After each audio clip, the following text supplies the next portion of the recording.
Добрый день. Я благодарю за приглашение выступить на форуме «Экология». Для меня большая честь выступать на этом мероприятии вместе с ведущими экспертами, учеными, официальными лицами и представителями бизнеса, которые обладают знаниями и опытом в области изменения климата.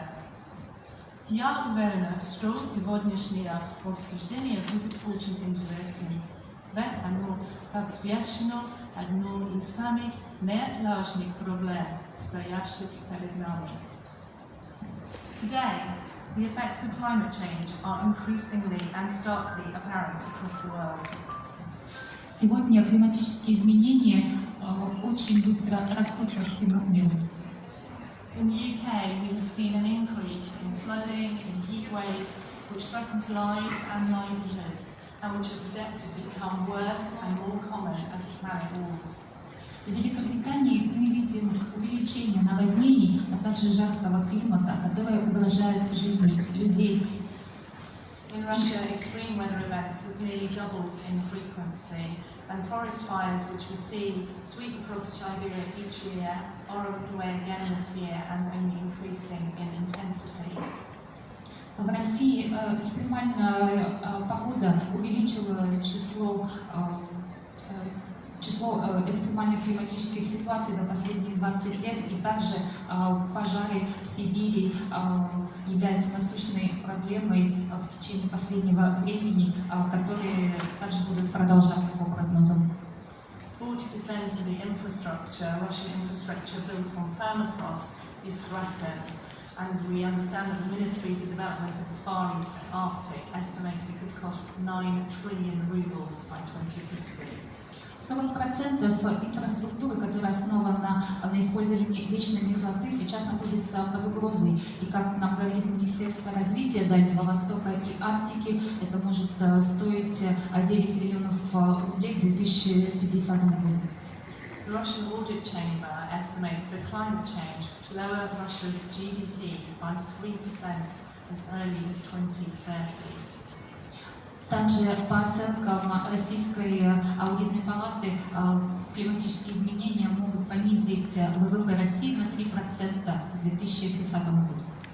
So the urgency of tackling climate change for all of us is particularly stark and urgent if we're to heed scientists' calls to keep the net temperature rise to below 1.5 degrees. We need to commit to net zero emissions by 2050. И цена бездействия в данной отрасли очевидна, так как климатические ученые оценивают, что к 2050 году мы можем достичь средней температуры окружающей среды, если она сейчас увеличена на 1,5 градусов предпромышленного уровня, чтобы предотвратить самые большие катастрофы и влияние на окружающую среду. So in November, as many of you will know, the UK will host the much anticipated COP26 UN climate change event in Glasgow, Scotland, where participating states are asked or expected to submit updated and ambitious national climate goals. And this was a 5-year commitment and requirement of the 2016 Paris Agreement, to which obviously Russia is a party. В ноябре 2021 года Великобритания в Глазго будет принимать единую климатическую конференцию, где также ожидается участие России, и где будут поставлены цели и задачи, также обязательства по глобальным климатическим целям на последующие 5 лет. But I also want to talk about the opportunities for all of us that tackling climate change can present.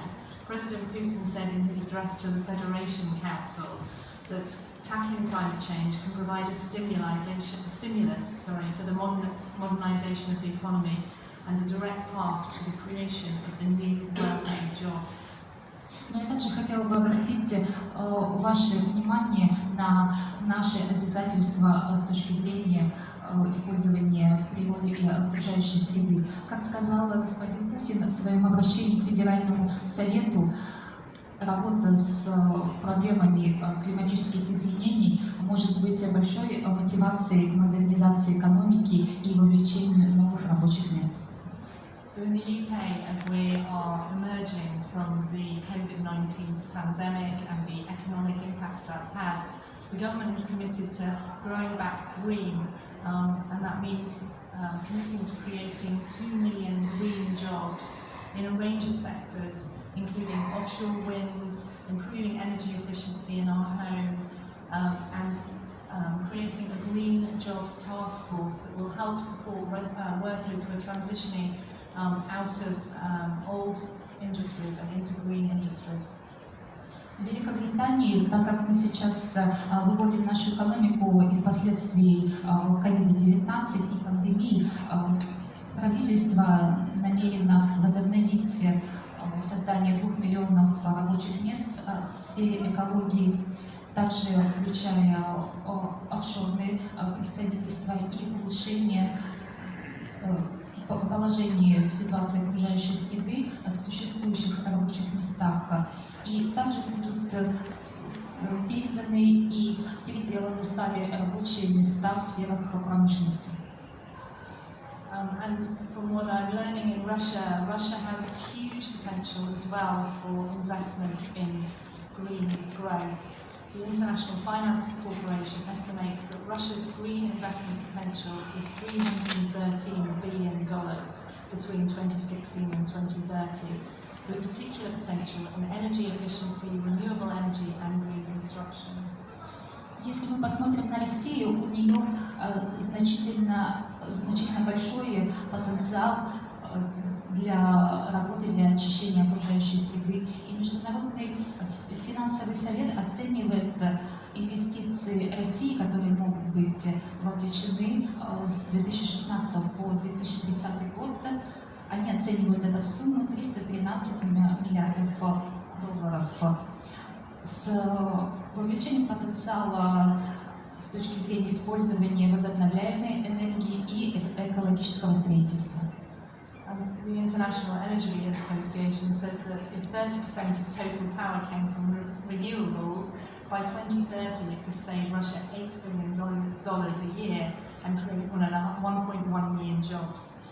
Международная энергетическая ассоциация оценивает, что если возобновляемые источники энергии будут использоваться в использовании энергии в целом на 30%, то к 2030 году это позволит сократить расходы на 8 миллиардов долларов ежедневно и создать 1 миллион рабочих мест. So it's clear that Russia has a lot to gain from tackling climate change, but Russia also has a lot to offer in terms of leading scientists, vast forests, and huge clean energy potential. We saw from the COVID pandemic that where we have clear ambition and clear direction and support from governments, then extraordinary levels of action and extraordinary responses can indeed be achieved. В данной ситуации мы видим, что Россия не только имеет определенные цели и задачи с точки зрения изменения и решения климатических задач, но она имеет большие возможности, такие как большие лесные территории, а также ведущие научные учреждения, которые могут помочь нам очистить энергию и также поспособствовать улучшению жизни в городе. И как показала пандемия COVID-19, сейчас мы имеем четкие цели и четкое направление с точки зрения государственного аппарата, который может произвести действия и инновации. And in spite of the pandemic, we are now seeing more and more countries committing to moving to net zero and setting those targets. So around 70% of the world's economy and over half of G20 countries have now covered a commitment to reach net zero by 2050. And that's up from 30% of the economy to 70% just in the last year that the UK has been holding the COP26 presidency. So there is momentum now that is building around this commitment to net zero emissions. И сейчас все больше стран пытаются перейти к нулевой точке выбросов отходов и изменения климата. Сейчас около 70% мировой экономики, включая половину стран из G20, вовлечены в те обязательства, которые поставлены перед ними. И на предстоящем саммите COP26 также обсуждался данный вопрос. But it's important to keep these targets under review. So last month, the UK Prime Minister announced another interim target to reduce UK emissions by 78% by 2035. And the purpose of this interim target is to make sure that we will definitely meet our legally binding net zero commitment by the time we get to 2050. Премьер-министр Великобритании недавно заявил, что к 2035 году страна намерена сократить количество выбросов до 78% вместо 68%, которые обозначались ранее. И эти обязательства должны будут быть выполнены страной, чтобы достичь общей глобальной цели сократить полностью количество выбросов к 2050 году. And we are very much hoping that Russia will also announce a net zero target for 2050 in its long-term carbon development strategy. И мы также надеемся, что Россия придет к сокращению и к уничтожению выбросов к 2050 году и решению углеродного вопроса. But this isn't just about national governments taking action. The UK launched a Race to Zero campaign, which emphasised the importance of all of us getting involved in the net zero campaign. And amongst its members now we have 700 cities, 24 regions, 2,360 businesses, 163 major investors and 624 universities, all committed to reaching net zero for their own organisations by 2050. Но не одно лишь государство должно заниматься данным вопросом, так как достижение нулевой точки выброса, оно требует взаимодействия всех горожан, 700 городов, 24 регионов, 2360 компаний, 163 крупных инвесторов и 624 университетов. Все учреждения должны быть задействованы в достижении цели. And this includes Russian businesses, the city of Kazan, and of course we